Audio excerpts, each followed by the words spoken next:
nyaw katama kona wari la noddude mi ala woni téléphone wallahi sina do andi mi noddute ala téléphone oɗo mi luɓi mo jiwo kawtal jango ɗo ok a joni habbolam mi wolnama heña a noddita e lande ɗo balɗe sella je mi dara sim heɓante téléphone e mafeji seeɗa e pinoy ko débrouyoɗa ye aɗa elan téléphone awa ara elan habbi nan mi haalanima kala ko ma porɗa ya noddan téléphone hiɗa andi ko halduɗen kon fiftota ko sella je awa ok a probléme ala ɓa ko mbuɗi goɗɗo accire ni joni a bipito yala mi nodditama ɗe balɗe ɗo hara heɓinani awalan salmina modi ma merci nani awa ara elan habbi ma nan joni mi ara e jour go mi noddama inchallah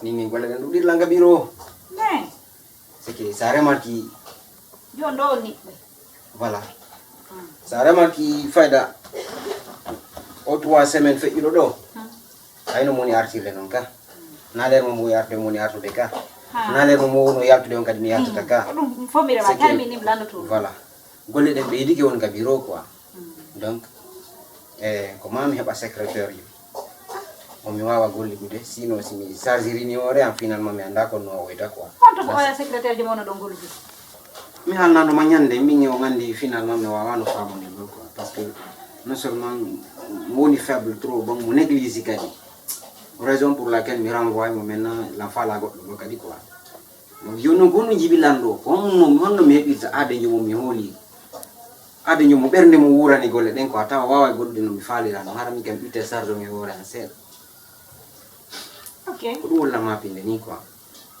yaw o ngandi min hino Aïcha hanki ngo noddanno do Aïcha gore jamu mi halanto chaque fois fi mum minna mo fuuta na wole inde gollo da on no inde on do fuuta kan on no jomba ke faamondire kono ko noddilan kon hanki ko yewtilan kon ko ɗum en haalande o wonnan kanko e modi makko ɓe faamodira e hino mo sonji ton ha sono ɗo ngandi o noddala mi haalani on ila jombuɗo lallan haalande on fi makko hare kon ɗon son jaɓi mi ndaara si tañara o wawa e argol wallidiron ɗon mo jogi diplôme ji makko ɗin fof mum ok andi affaire o golle c'est que ko business ni quoi na jokere en nga fami si min a expliquer lan do joni mi ndara sa jetti souffrance goddo wadi ka bernde ma musima do nga ayni a walli to on e nganda ko to no foni yaltoyde sago si woni business ko en daru gayno ko mi faala ko bare ko gollo o yobe ara wannela ko mi faala ko sans problème mi yobama mais wi gol ko odo ko siddo ma ko no yangodi mo yurme no nati do no yalti do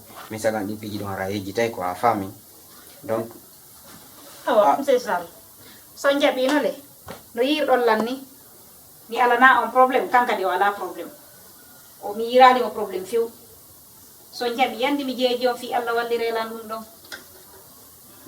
madame Sall la plupart roɓen intérieur ɗo c'est que a ƴettaɓe addaɓe ɗo udditaɓe guite ɓe ɓurama yiyoje quoi donc si faɗi pi accu sa yilan haalde koko mi andi miɗo andi si faɗi kaji nokkel buyka feƴƴi a faami si faɗi kaji miɗo andi nokkel buyka feƴƴi si sal lan andi on ɗo wa'ano o wa'ano lan andi mo mais yangodi ok écoute madame Sarle hinoma ɗo andi siko sago an a wolantaram faale ma mi ronka wadde ɗimo noon mi halanima ko gollowo mi faala donc si tawi woni ɗa felliti har nayi ɗan a sikkiti si ɗa felliti si o ari o wa'anayla no mi faalira noon problème fu sala noddu mo ara yewtide nge makko sen famodiri mi gollida e makko sans problème mais sa andi a da dutimo ma goddungo ara fi Allah accumo ka woni mi dabba mo mi gollida sans problème nan c'est ça ila Allah hodindiren kono mi wadi on metata ha fustaw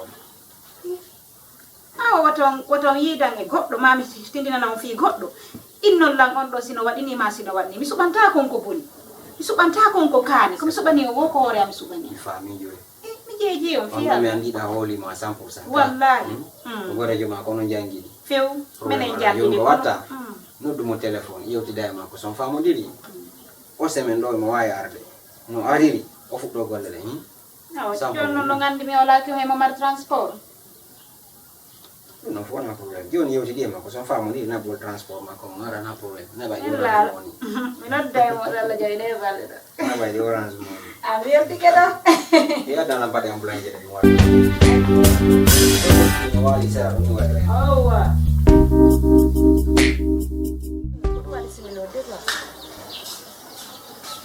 Modi mana accepti? Mana accepti? Wow. Merci gore jamo. Wow. Si passi andino.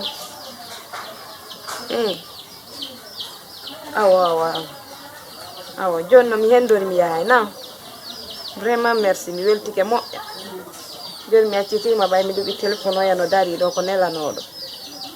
Awa. Joni da buusa mi ɗuɓoto téléphone mi nodda manam.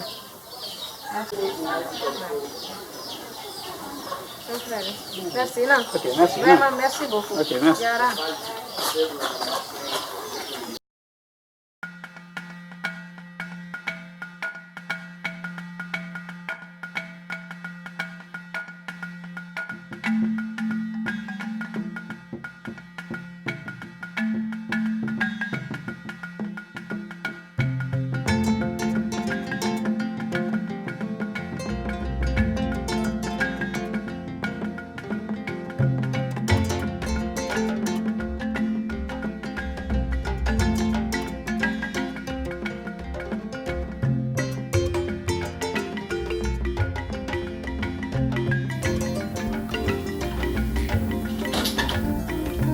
Besar.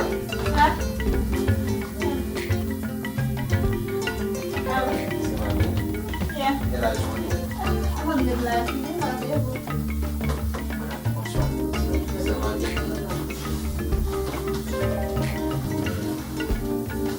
roker nenne Hal tako.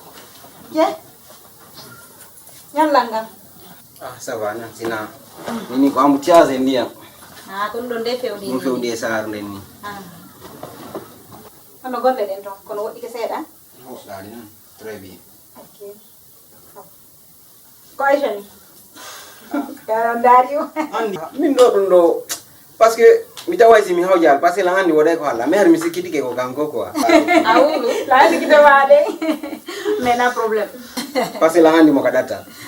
gangoni de sar ko ayta ɗon andi mi haalani ngo fi makko Ouais, effectivement. ɗon andi hay jano ɓiɗɗo a jano ngo mi hokki wakke ko mi tawi layiɗi mo layiɗno yo wondu nene makko No welde. Seeɗa. Atampali galawol. Hewti e jam. Alhamdulillah. Ah, bienvenue hein. Merci beaucoup. joni o hewti kikiɗe ɗo hewti kankadi o lootike mamo ñaami mbiɗa arde darde télé woyye awa dargol télé ronki mbiɗa ronki ane baaɗi Si mi tawno dani ke do mi hewta Modi ni ngabay. mi ɗano ara yiidade ko mettila woppo ko arɗa ko yunniɗamo kanko to. OK, comme no madame Sarlo winoma non. Détail ɗuɗɗo ala. Ɗo hande ndagati koye taw itude hande ka joɗɗa ɗo a woni prête parce que ni a taw meɗen sabbima ɗo meɗen sabborma golle moƴƴa donc ɗo haray ko mi accimo ɗo mbuɗɗi mbimbi daw marina solde on ko solde ton kon conci ɗi après de min fuɗɗoɗa golle ɗe ɗum noon tan on no fandi a ronkeno nanguilan ni donc are mete o gari ka sala ɗum nata mi dawa kadi mbimbi subaka. Merci beaucoup. ok mbeya ɓe yimɓe seeɗa Ademe ha. anika amin ko ɓe haalanma kon haray e ngala tamboy an kadi ɗa ronkira hewde waalo jande fi allah no ɓe haaliranma no yaha sa hewti o poɗa golle maɗen heeɓi ardugol ka suudu a faami mbiɗa andi waɗi ko karamɓe waɗuɗi eɓe jaɓiri arɗa par ce que ɓe inni ɓe hoolaki joni ko secrétaire gorko ɓe faala komin puusi han arɗa yandi tawir sinande miɗo hoolorima wa nene gotan waɗani ko halluɗen kono hekkitali kay Yamoɗo chéri bay.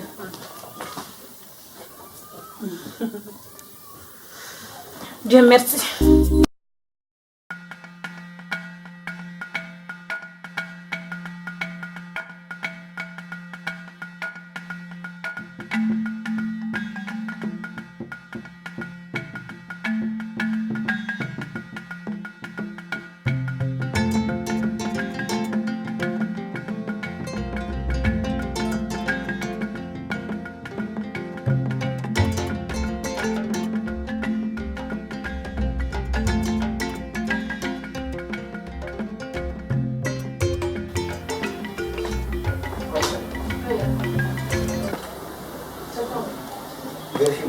dossier là. J'ai d'autres dossiers aussi. Encore, oui. D'accord, j'ai fini avec ces dossiers. Tu as fini avec ça? Merci beaucoup. Vous pouvez vérifier. D'accord. Je vais finir avec ça avant de rentrer. C'est possible? Oui, essaie de finir ça. J'ai besoin de ça maintenant là.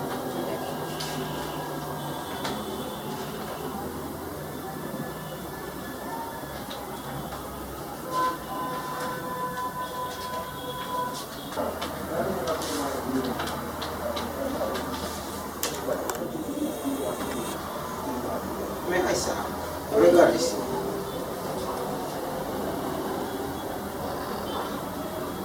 Je suis vraiment désolée. C'était tellement pressé là. Rectifie-moi ça, s'il te plaît. Je vais récupérer maintenant là. Je dois aller déposer ça en ville de hein?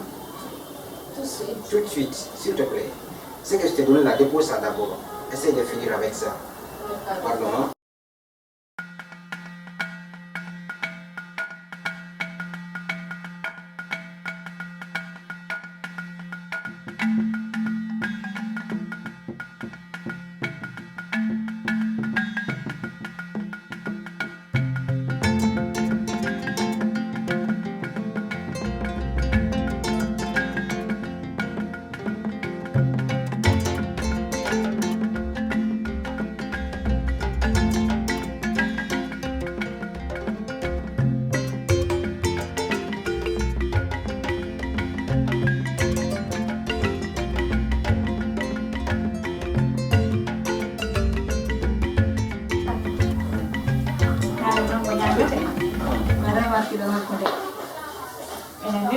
Aisyah yang mo.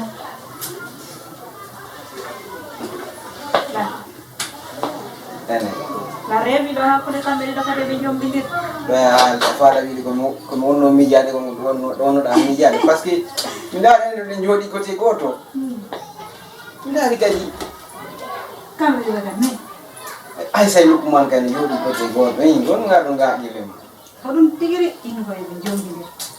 Mais mi yewti ko yeeso jaɓɓatana hawde min on yide ɗo nde haysi marsata sac on min tantay ndaren quoi par ce que min yan han Lukman langandi si mi halanimo o ɗuɗa salade ayi miɗo nantodiri 5 ko mi halano momi jaɓa a faami ɗumde nda Aicha min sanoto aw yo gon wiita ɗumi nekk mi halnaji tan halalema non moi je préfère ya atto halana copine ma Aïssa na probléme andi so wonno woni jaɓi min mi rongata min na probléme sa yewtimo ɗum woynima ok halana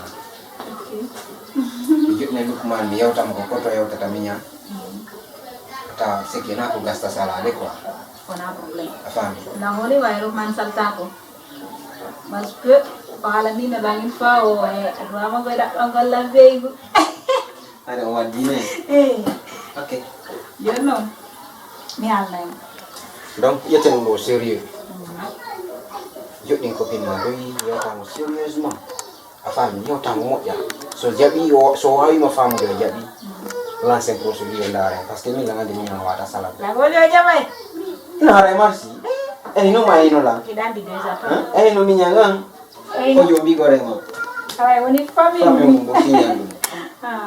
ɗon o ndetani biir nan nasabi réponse ma faɓɓiyama Hey, mi haalana so naati tum hande mi yaa joni ko jangu makko mi ano sago ɗum ɗo taw mi naate ok joni ɗo e faɓɓi jango a jonna réponse am mikkima han faɓɓi jango artirangol a réponse probléme walla an andi e gayni ɗo e naata e walla gulki mbiɗa waɗa jangu makko ɗo gandi mi ano sago ɗum ɗo si waalo non min mi woldira sike woɗino mar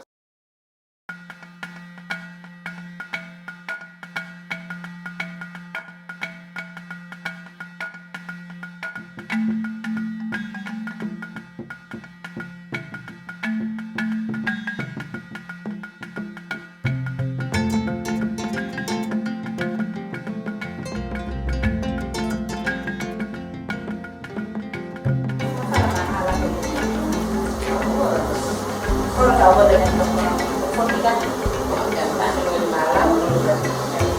Aku udah mulai parah. Nah, dari kemarin mau bawa dia, kan? Pas kuliah ini saat itu jomba male jabay de c'est jabay ani parce que mi dari no ni ko ni foti fayda ila famu de ko ni woni de ala wadi ngari ka do di do Allah mo de ada mi ngamori ame yo ti seda parce que kambe kadi hari be yo ti la seda si ma ala problem mi do foti do gol de digi hay kono be fala ma kono be hebima gol dal ka de mo ya kono mi anda se mi yo ti ma do ko se jabay kala ini la fala oh ay ini sih ya wala lika ay gede ya cuma ya mau dia yo ya mau dia ini mau dia ada main yuti bela bela pande mobil o bela ke mo ni vraiment kita bela sistem ya je Okay, Ami. Problem mana ya? Kuna ani saga no relation me wani ni de kala ni de teni. Saga jango me bata ko wata kai. Bani. Saga hara na wasi sinya mo ni ma ta. Saga hara bi kan da pa ni yasi. Dombe dongwa. Hara dongwa ya leo kwa. Ya ngoma. Ni spirandi ya terpekira de c'est pas facile. Doai wande wono ni don hapata. Me imbe benta yasi. Doai isale ya kule mo. Wala halaji hanga busongo mile sagan. Le fait que les wadi promesse na bata hala ko wonti ni ko tubo ma hanya ndala yake wala ni ndo fanya. Okay. Aisha ndani ko yo ala ko dani ko ene di doan kan na e bobo me ile ngani ni la ni la na sikira waila sifade la wa ma sifade ni sade anila ni dangi ha no ko ya ha woti ha sonjora do findi tani hore anda siko on don ma kono mi fade ra no woni ka kono fade ra no woni ka parce que mi modi ala ko le bay ko ka ila modi ala ko do ko ka wala ko ko ala ko de fiu wana wasi harai fi mo inda ma mo wala fi ila ka golle ka be ni mo do ke ka su ila ka golle hay kene mi ka gaye mo do mi ne ami da ta mai ko ala ko de sa ga ni na acha ko jo ma sala ya ko jo ma sala la jawan ila Problema kan dia wala tala mo di salam kan. sikire Anenya ka babang ka gore nyong sabe ka jajirawa tundo ko kuno hawdo ni ko memang masih bien ada pun kami apino bari ni hala nam teza mi ne wala ni hay kenal dali mo ko pi kalau ini masih ada mo ko ban problema nela bala Futur, comment vas-tu? Ok, Dieu merci. Sinon, on a une petite idée. Moi, Yann. Un de la vérité, moi, Yann. Le fait que, aux propositions, mon côté, on a dit l'ambime de l'expliquer à l'infini. Wallah, la vérité, moi, Yann. c'est bien c'est pas mal Non. Je ne connais pas de que si tu as eu Allah l'andon. Si tu as eu on a dit quoi. Vraiment. ai sa jiba ki dun to bay to wodi be propose nda si jibi na dum Allah wala don newne C'est parce que andi yaka goddo no heba ko miji no kadi quoi. Gila nyande arda ko galle do. Do wadi remarque buyema. Kono no wondi remarque di mariama. C'est que c'est ton éducation. Parce que jikko mo holluda men ko galle ga. Min tigiri on don impressionni lan quoi. Allah wadi kadi tawi ko tan yuti no langilane bi. Parce que min gilane bi mi halnano rêvant ko jombugol law. Ko ina landa tan jusqu'après mes études pour faire bien à la jomba. Mais Dieu merci. Johnny, nous sommes au bon moment. ok Aray ko watti wari dum non. Mi faal andugo réellement. Anko hondu woni ko bernde ma parce que andi dum do ko affaire dewgal ni. Wana affaire kele yaga. Wana argol woni balle didi une semaine un mois céding. si tawi hawri Allah lanɗo no muuyi ko ye wondu yer balɗe men heddi e nder aduna donc aray lan heɗima han kadi. D'accord. Ne t'en fais pas pour ça. Ko la kon fop minani presque ko idée ji goti ma den ko. Tu vois non? Bay tungal la windi die. Ouais. Comment voilà. Idée en min kadi. C'est positif, c'est pas négatif du tout. Ah bon? Ni kala yedo ma vraiment. Sérieux? Franchement. Alors là, aujourd'hui, c'est l'un des plus beaux jours de ma vie. Hugo, le futur du monde, il y a un lan soufadi halaji quoi. Vraiment, un de mes andao qu'on me voit quoi. On va essayer de voir quand est-ce et on va attendre le bon moment. Il n'y a pas de problème. Seulement si qui reste clair, tandis que Kumbala me commande en cas. Donc, tu dis ma fille de fop. C'est toi qui connais quelle est la marraine à choisir, le parrain, tout. Mais tu dis ma. Non. Diabotage. Ah, ça y est, marraine, non, non, non, c'est que c'est pour te faire comprendre que min en commune. Donc, mais tu dis ma yaju. Mais l'essentiel pour moi, c'est quoi? Pour avoir un bon camp, on ne pas. Ah, alors que si vous voulez. Ne. Voilà. Dieu, ni sort de l'enla, le latin.